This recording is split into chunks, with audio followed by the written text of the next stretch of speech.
अस्सलाम वालेकुम नाज़रीन। उम्मीद है आप खैरियत से होंगे।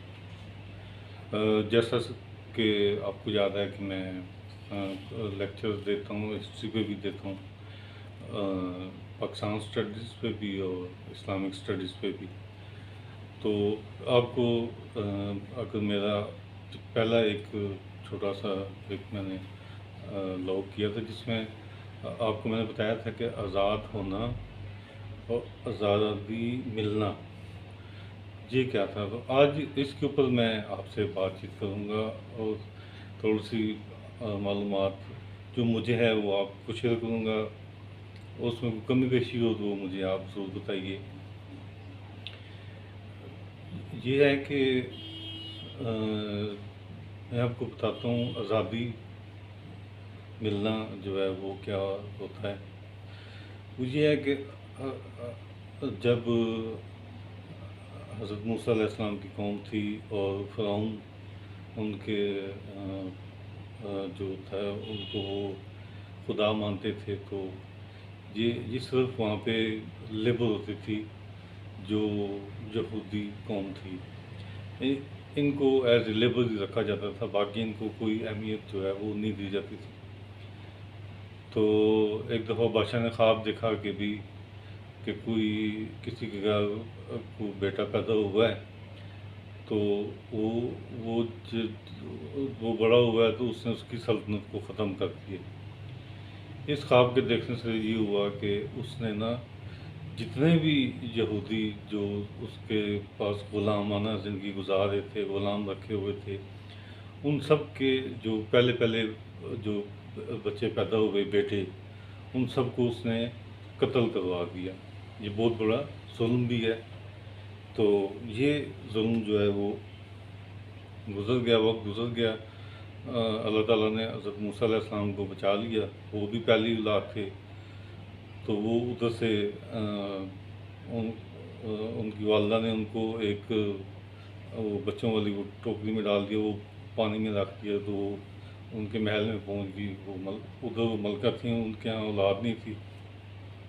उनको ये बच्चा खूबसूरत लगा, उन्होंने उनको गोद ले लिया और अपनी सबको मना कनीज़ों को मना फरमा दिया कि किसी को ना बताया जाए।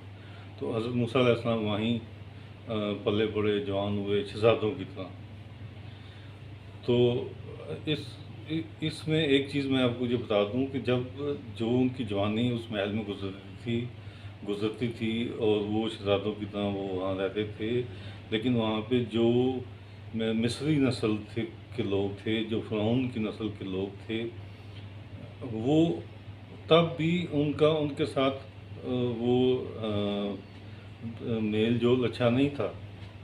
तो वो उनके लिए कोई ना कोई मुसीबतें खड़ी करते थे।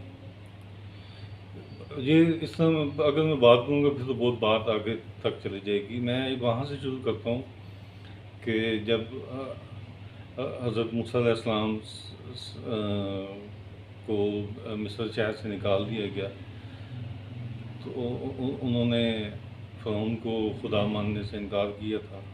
उनको निकाल दिया गया, वो चले गए वहाँ पे कोहे तूर पे अल्लाह ताला से उनकी मुलाकात हुई।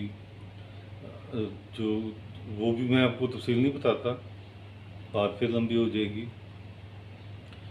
वहाँ से अल्लाह ताला ने उनको भेजा कि भी जाके जो फ़िरौन है इसको आप समझाएं, इसको कहें कि ये खुदाई का दावा ना करे और राह रास्त पे आ जाए, तो ताकि मैं उसकी कौम को बख्श दूँ, उसको माफ़ कर दूँ।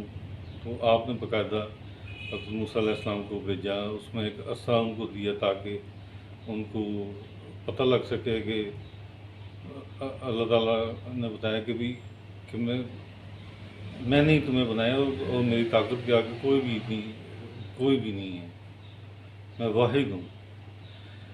तो ये सारे वाक़यात के बाद जब इस तरह हुआ कि हज़रत मूसा अलैहिस्सलाम का एक मामला तय पा गए फ़िरौन से कि वो जितने भी जहाँ पे यहूदी हैं ग़ुलाम बनाए हुए हैं, वो उनको छोड़ देगा, छोड़ देता है।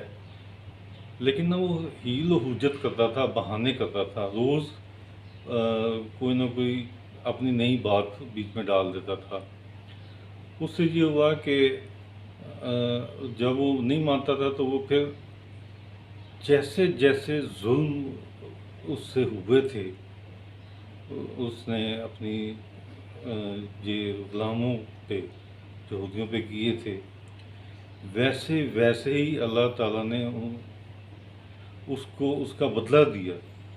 بچوں کو قتل کروایا تھا اس نے، اللہ تعالیٰ نے سب کے بڑے بچوں کو، مصریوں کے، فرعون کے، ان کو بتا کے کہا تھا کہ یہ سارے مار جائیں گے۔ لیکن یہ بھی میرا موضوع نہیں ہے، موضوع میرا آزادی کی طرف۔ اس کے بعد یہ ہوا کہ فرعون نے ان کو جانے کی اجازت دے دی۔